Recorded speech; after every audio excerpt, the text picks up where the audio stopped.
Halina't mamasyal at tingnan natin ang pinagmamalaki ng Kapatagan, Tigos, Davao del Sur. Ganda.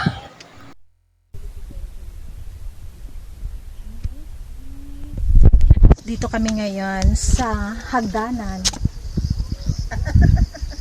Yes, hagdanan lang po kami ngayon. Hagdanan pa lang. Pasaka pa lang ni. Ay, hindi siya kusmus, day. Hindi, lain siya.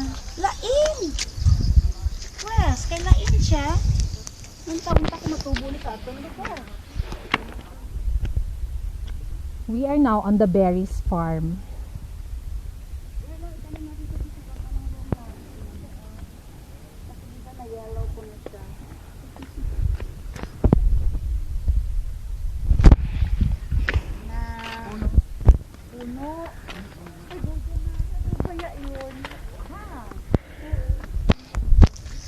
Ang ganda ng mga bulaklak dito, guys, lalo na ito, oh.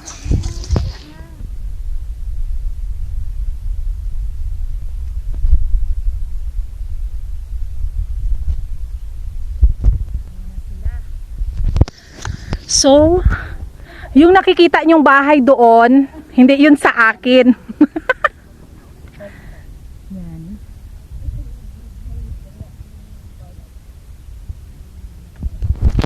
Kita tayo doon sa tuktok ng hagdanan, okay?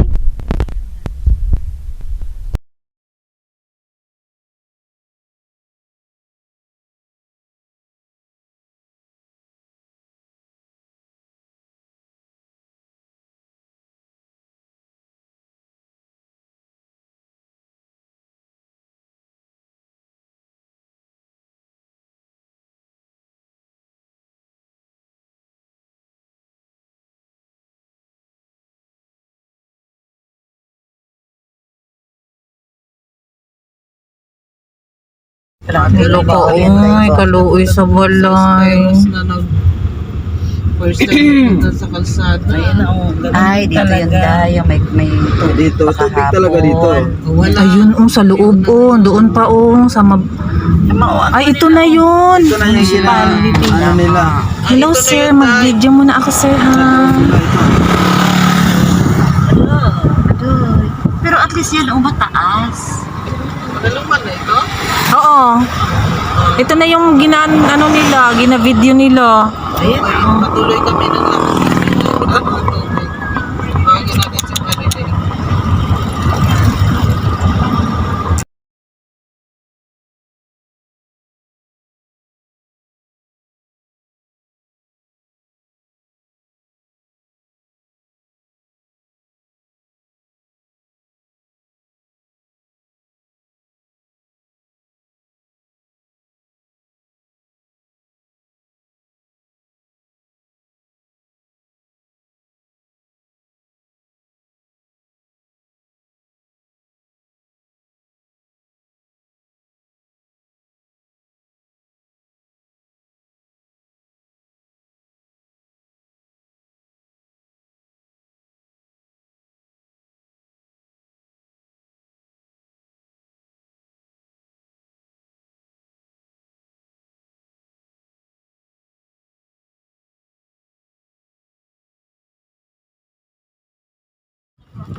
Dito, ano po dyan? Kakatubo, tingnan ko sa bahay. Okay. Mga view lang, gid.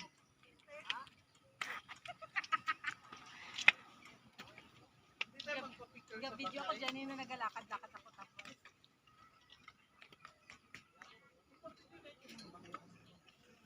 Peng, peng. Mga bahay-bahay talaga.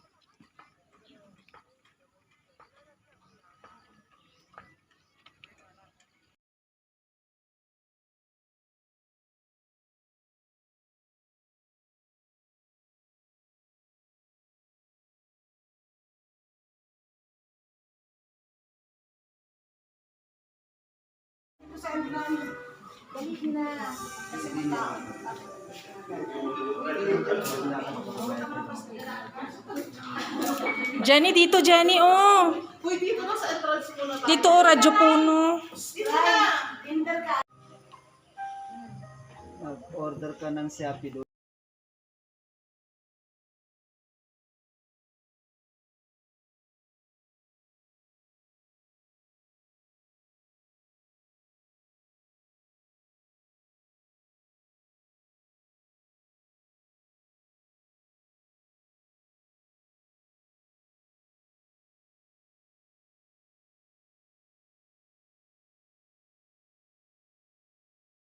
Kawan na sigaw ko.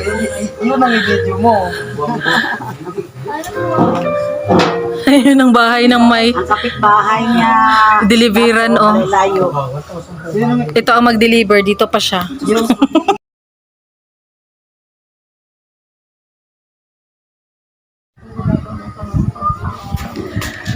Nasa Sea of Clouds na kami, guys.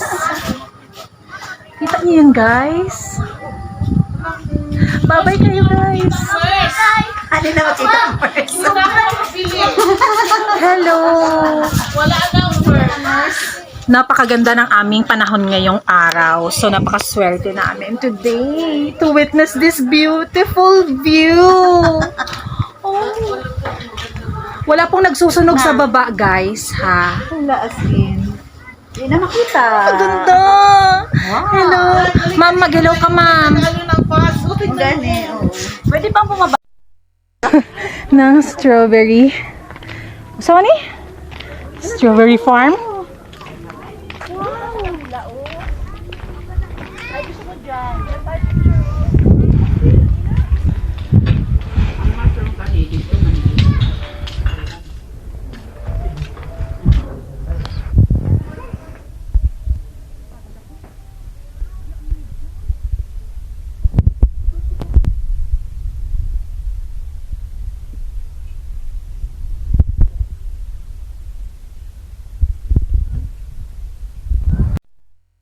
Yes, ganon.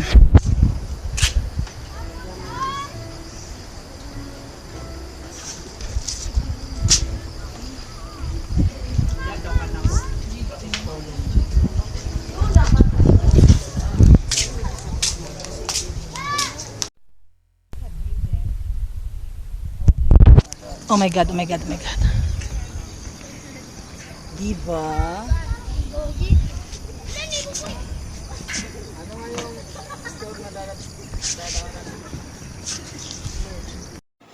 Ewan ko guys ha, pero dito na part, hindi ata na-capture ng cellphone yung boses ko. Ina-explain ko lang naman dito yung fog, unti-unti nang umaakyat.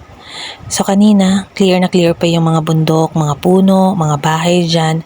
Pero as of this moment, yung nandyan sa video is punong-puno na, nababalutan na ng clouds. So literally is sea of clouds. It's my first time to experience this kind of experience. Ulit-ulit. Yes, yun, paikot-ikot pa ako dyan kasi ang ganda talaga. Dito din na area, ang ganda kasi makikita mo naman yung mga linya ng mga halaman na kung tinatawag natin ay sunflower. Nakayuko yung mga sunflower kasi wala silang nakikitang sinag ng araw. Kasi nga tinawag silang sunflower, diba? So, maharap sila sa sun. That time kasi, it's cloudy. So, nakayuko sila, nahihiya sila sa clouds. At nahihiya rin sila sa akin kaya binigyan nila ako ng daan kasi ako ang kanilang Disney princess. O, diba? So nababalot na kami ng fog dito. Hindi na kami magkita ng mga mukha namin.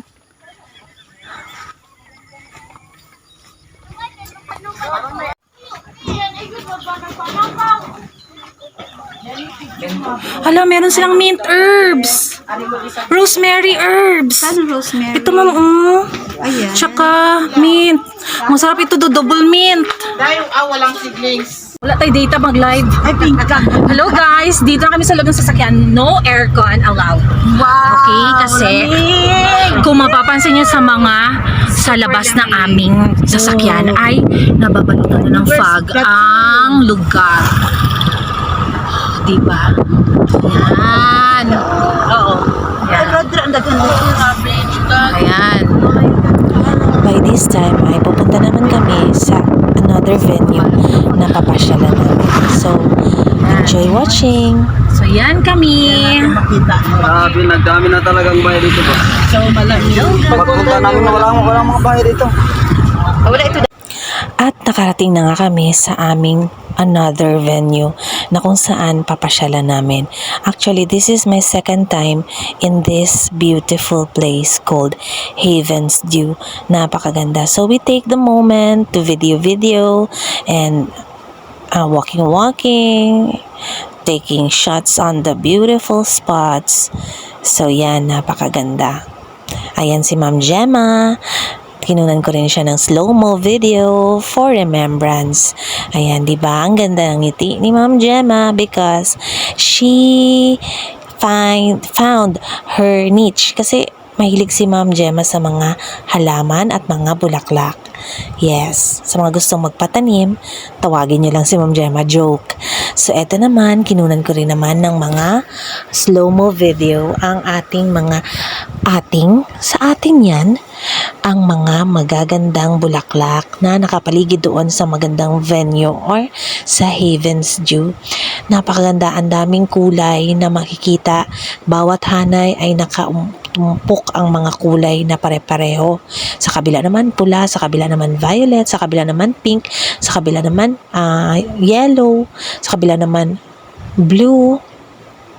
Ayan, so ang dami. Meron ding white, paulit-ulit na lang. So lahat na lang yata ng kulay ng bulaklak ay nandyan. So makikita nyo, napakaganda, refreshing sa mata, nakakapanibago ng paningin, di ba? Nakakagaan ng feeling. So nare-refresh din at na-energize din yung iyong sarili. Ayan, di ba ang ganda ng mga kulay? So natural. Ayan. So di ba napakaganda ng pagkakuha? Sabi pa nga nung nag-comment doon sa isang video na in-upload ko, pwede na daw ako maging director. Pupil ko yung nag-comment doon. Pero, in fairness, ang ganda ng pagkakuha. Paano na lang kaya kung magandang camera yung ginamit ko, diba? So, napakaganda. Simpleng camera lang tong ginamit ko. Oh, ayan, ang gaganda ng mga bulaklak. So dainty. Napakaganda, napaka-fresh. Like me. Oh, char lang. With a green and white. Nice combo. So, kung gusto nyo ng mga combinations ng mga damit na isusuot, tingnan nyo lang sa paligid ninyo yung mga magkakasamang kulay. Kagaya nitong bulaklak na to. Diba? Maganda ang combination niya. So, it means, babagay din yan sa inyo. Ayan, may pink. Yan. Meron tayong Daisy 8, Daisy 9. My red, my white, my yellow. Yan. O diba, may yellow na naman. Napakaganda with all the greens. Ang ganda sa mata. Ayan, $1 million flower. Ang ganda. Para na siyang bouquet. Pwede mo na siyang ihagis at ipakatch. Ang ganda. Ayan o. May nakunan pa akong bubuyog dito kaso hindi na siya nahagip ng camera. So, diba, ang ganda. Ang ganda. Gusto kong magtanim niyan kaso hindi ata yan mabubuhay siya dito sa atin. Kaso hindi siya mamumulaklak ng maayos. Magiging payat siya kasi bagay lang to sa mga malalamig na lugar. Tama ba? Comment down below kung tama yung sinasabi ko. Yes. Anong tawag niyo sa bulaklak na yun? After ng pasyalan, eto na, merong naglibre sa amin ng dinner. Actually, she is my critic teacher when I was an intern in the public school. She was my critic teacher in grade 3 SPED. So, nagkita-kita dun sa Davao, kinontak ng kasamahan namin kasi kaibigan sila. So, ayan, kumain na ako. Ang sarap ng pagkain. Buffet style, eat all you can. So, you can choose whatever food you like. Ang galing. Actually, masasarap lahat ang mga pagkain nila dito. Ang binalik-balikan ko talaga na kainin is yung crispy kare-kare. OMG, ang sarap. Sarap. Crispy as in. So, may free 1 glass of juice na sila. Then, it's up to you kung ilang beses kang babalik sa sa buffet area nila. Meron din silang ice cream buffet, so you can choose whatever flavor you like. So they serve chocolate, ube, mango, and durian. So hindi ako nakatikim ng durian kasi ang nasa combo ng Glasgow is ube, chocolate, and mango. So as in, so nakadalawang balik ako dun, super busog. As in, pagbalik ng bahay, antok na ang mata ko. As in, parang gusto ko nang matulog kasi ang sarap ng pagkain. Thank you very much, Ma'am Charita, for that free dinner. Thank you very much, Ma'am. At last, nagkita rin tayo for how many years? So, ayan, di ba? Makikita naman sa mukha ko na nasasarapan talaga ako sa kinakain kasi nguyang-nguya talaga ako. Di ba? Ang saya, ang daming tao kahit umuulan that time, ang dami pa ring tao na pumupunta. So, ayan. So, meron akong mga kinuha dyan, konti-konti lang. Bok choy, crispy kare-kare, at kung ano-ano pa dyan. Uy, basta masarap. Uy, puntahan nyo. By the way, yan ay nasa Starwoods Buffet na makikita sa Takunan Pequeño. Ewan ko kung tama ba yun. Basta dyan, masarap. Starwoods Buffet. Ang daming taong kumakain. Kahit umulan. So, kapag regular time siguro or regular day, ang dami rin talagang kumakain yan. Kahit walang ulan, siguro punong-puno yan. Ang dami talaga, promise. So, ayan o, diba? Hindi pa rin nakukuha yung ngiti sa labi ko kasi ang sarap. Nasasarap na ako sa mga pagkain. Ang sarap ng timpla. Parang lutong bahay lang. O, diba? Ayan. Ang galing ng mga idea nila. So, ayan. Crispy. Tumutunog talaga pagkagat mo ng balat. Pasensya po sa ating mga kapatid sa Islam. Skip nyo na lang po itong video na to, yung part na to. Then, balikan nyo, forward na lang. Yes. Sige, enjoy nyo lang po yung pagnguya ko dyan.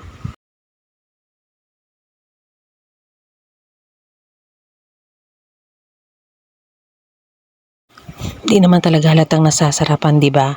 So, ayan. Ayun si Ma'am Charita. Yan yung naka-black and white na damit. Ma'am Gina, Ma'am Gemma, si Ma'am Weng. Actually, sila nasa Davao na nagtuturo. Yun si Ma'am Charita tsaka si Ma'am Weng. So, nagkita-kita lang doon sa Davao. So, yan yung laman ng plato ko. May barbecue pa pala akong nakinuha. Di ba? Nagpaganda pa. So, this is the view of the Starwoods Buffet. So, yan yung sa gilid yung may mga ilaw. Yan yung may mga pagkain dyan. So, yan yung ice cream buffet. So, this time, ayan, wala pang tao dyan. Konti pa lang, pero unti-unting tumarating na yan sila. Ayan, oh. Ayan, tumadami na sila. So, inulit ko from the edge to edge talaga. So, para makita niyo yung space. So, ayan, may pila na sa ice cream. Ayan, so, nadagdagan na yung mga tao na kumakain. So, ito yung mga ilang larawan na kuha ng magkakasama kami na pumunta ng mga beauty spots and sa Davao City. Yan yung Starwoods Buffet. Ayan. Ayan. So, ang ganda ng view sa Heaven's Dew. Ayan, mga A-house nila. Ayan, peacock.